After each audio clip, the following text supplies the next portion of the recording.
এই যে মা আমি এখন যাচ্ছি দোকানে চাল আনতে। চাল নেই আমাদের ঘরে, তো চাল বাড়ন্ত হয়ে গেছে। এখন এই যে রাত্রি 8:30 বাজে। মেয়ে যে বইনে বসেছিল এখানে, মেয়ে একটু আগের দিনের বয়স্কদের মুখে শোনা কথা, আগের জন্মে পাপ করলে নাকি পরের জন্মে ফল তার ভোগ করতে হয়। কথাটার মধ্যে কতটা বাস্তবতা আছে আমি জানি না, তবে আমি কিন্তু মানি যে কথাটা সত্যি বাস্তবতার মধ্যে পরিণত হয়। আর আগের দিনে ঠাকুমা দিদিমারা বলতেন যে যে যতটা পাপ করবে ফল তার ঠিক ততটাই ভোগ করতে হয়। আর আমি সেটা দেখো বুঝি, আর আমি অনুভবও করি ওটাই হয়তো সত্যি। আমরা হচ্ছে কলির যুগের মানুষ, আমরা ওই সমস্ত কথা কিন্তু অতটা গুরুত্ব দেই না আর বিশ্বাসও করি না। কিন্তু দেখো এটাই হচ্ছে বাস্তব, কারণ কলির যুগের মানুষ হয়ে আমরা হয়তো ওগুলোকে এড়িয়ে চলার চেষ্টা করি সব সময়, কিন্তু যে যতটা পাপ করবে ফল তার ঠিক ততটাই ভোগ করতে হবে। আর দেখো আমি কিন্তু একদম 100-100 মানি ওই সমস্ত দিক থেকে, আর মানার চেষ্টাও করি সব সময়। কারণ দেখো আমি আমাকে দিয়েই বলছি, আমি এই এই জন্মে মানে কোনো রকম তো পাপ করি না, আর পাপ করার চেষ্টাও করি না। কখনো কারো অন্যায় করিনি আর করবো না কোনো দিন। আমি যতদিন বেঁচে আছি কাউকে একবারে একটা কটু কথা বা কারোর সাথে ঝগড়া করা এই সমস্ত জিনিসও কিন্তু আমি পছন্দ করি না আর করতেও চাই না। আমি বিশ্বাস করি কোনটা জানো তো, আমি যে এত কষ্ট ভোগ করছি, এত মানে ভালো থেকেও এতটা মানে ছেলে মেয়েকে নিয়ে খেয়ে না খেয়ে দিন পার করছি, মানে কাজ করে মানে সংসারটাকে আমি চালাতে পারি না, খেয়ে না খেয়ে আমাদের থাকতে হয়।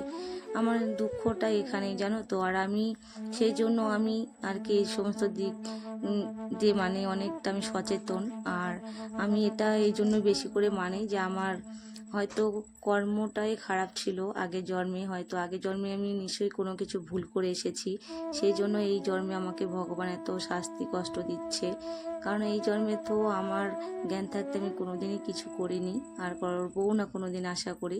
আগের জন্মে হয়তো করেছি, সেই জন্যই হয়তো ফলগুলো আমি এই জন্য পাচ্ছি। সেই জন্য তোমাদেরকেও বলছি যে তোমরা সবাই কিন্তু বাস্তবটাকে মানে মেনে চলার চেষ্টা করো। আমি কিন্তু তোমাদের জ্ঞান দিচ্ছি না, মানে আমার দিক থেকে আমি বলছি, আমি যতটা মানে বুঝি আমি আমার নিজের দিক থেকে, সেই জন্য তোমাদেরকে আমি একটু বললাম। প্লিজ কেউ আবার ভেবো না যে জ্ঞান দিচ্ছে।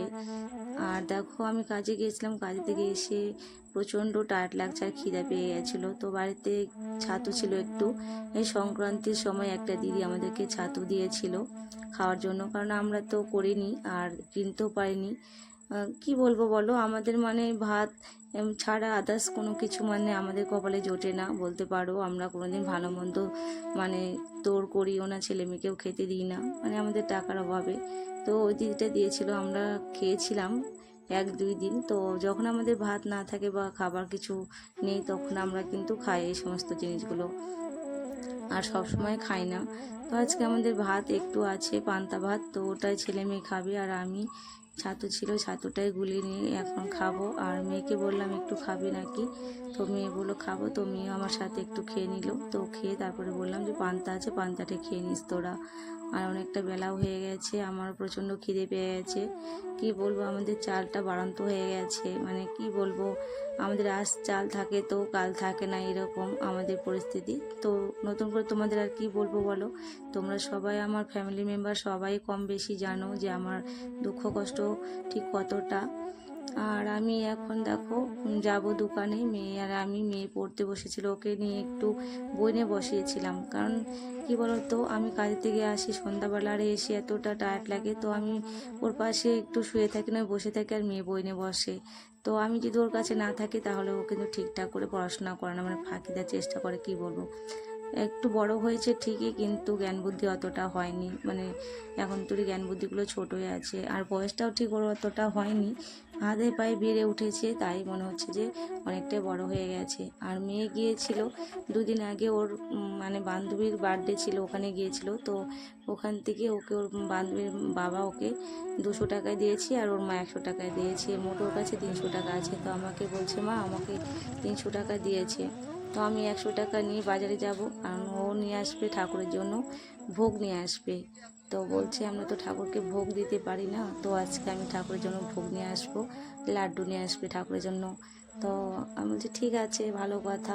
ঠাকুরকে তো আমরা সত্যি বলতে কোনো দিন ভোগ দিয়ে পুজো দেই না, শুধু ফুল জলটাই দেই। মেয়ের কথা শুনে কিন্তু আজকে আমি ভীষণ আনন্দ পেয়েছি, কারণ ভাবলাম আমার এতটুকু মেয়ে এত বড় জ্ঞান হয়ে গেছে। সত্যি কথা বলতে ঠাকুরকে ভোগ দিয়ে পুজো দিতে কিন্তু আমারও খুব ইচ্ছে হয়। শুধু ফুল জল দিয়ে যে পুজো দিই আমারও কিন্তু খুবই খারাপ লাগে আর কষ্ট লাগে। কিন্তু কি বলো তো, পরিস্থিতি আমাকে সাথ দেয় না, পরিস্থিতির জন্য আমি পারি না।